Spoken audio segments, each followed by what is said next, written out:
were a friend of yours, I'd say, what the hell are you doing? You got a million fights postponed, just bad luck against Khabib. You should have your title shot against the legit champion of the division. It keeps getting postponed, usually on his end, but even on your end, it's happened now. And you risk that against Gaethje? Like, this is going to be a fight of the year kind of fight.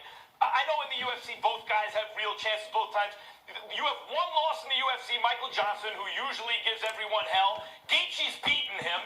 What are you doing? Why risk the title shot against this guy right now? Well, because I call everybody else that asks for that risk, I call them casuals. I call everybody else the hardcore. My hardcore fans understand exactly why I'm doing this. I'm an athlete. I'm not going to sit on the shelf. I'm not going to be like Khabib or anybody else. I call him tiramisu, and I call McNuggets. McNugget Monday, tiramisu Tuesday still stands, but Justin Gaethje is a very game opponent. I love to compete, man. I'm a 3-sport athlete, and my shelf life is awesome. I'm going to be real. I still haven't hit my prime. This is another dude that's in the way, man. From the Ultimate Fighter, you had to beat everybody in order to win the tournament, and this is a round robin, man. I mean, I can't call him chicken, but Khabib ran away like with his tail between his legs, and same thing with Conor, man. There was only 2 men that were able to sign on the dotted line. That was myself and Justin Gaethje, and it's America, guys. I mean, really, we're trying to represent, and we're trying to bring sports back, and it doesn't matter who you put in front of me. So you can call it crazy if you want, but that just calls you a casual. That's where I wanted to go. That's where I wanted to go next. I really appreciate Max asking.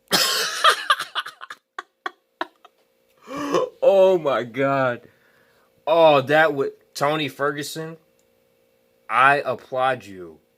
Tony Ferguson, I cannot tell you how much that meant to me to see finally someone go up to ESPN First Take and put those journalists like Max Kellerman, Stephen A. Smith, Ariel Helwani, all these journalists that always got to speak on combat sport and MMA, think they know everything about what's going on in the fighter's psyche, you know, what choice the fighter should make. And honestly, these journalists don't know how it is to be an MMA professional fighter in combat sport.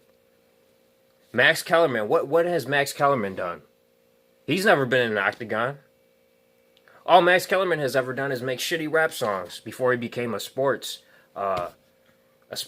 analyst, and I'm not really sure how that came about. Stephen A. Smith. Now, I'll give Stephen A. Smith. Stephen A. Smith knows about, Stephen A. Smith played high school basketball. But other than that, Stephen A. Smith, what do you know about MMA?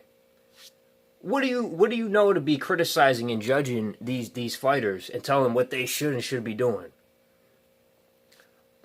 I applaud Tony Ferguson for clowning Max Kellerman live on. Not a lot of people can do that, but Tony Ferguson just. I mean, you didn't hear a peep out of Max after that, man, and it was just. Oh, it tickled just to see, you know, an actual fighter put these journalists in their places when they don't know shit about being in the ins and outs of in the octagon and combat sport, man. So shout outs to one of my favorite fighters, Tony, man. That was epic.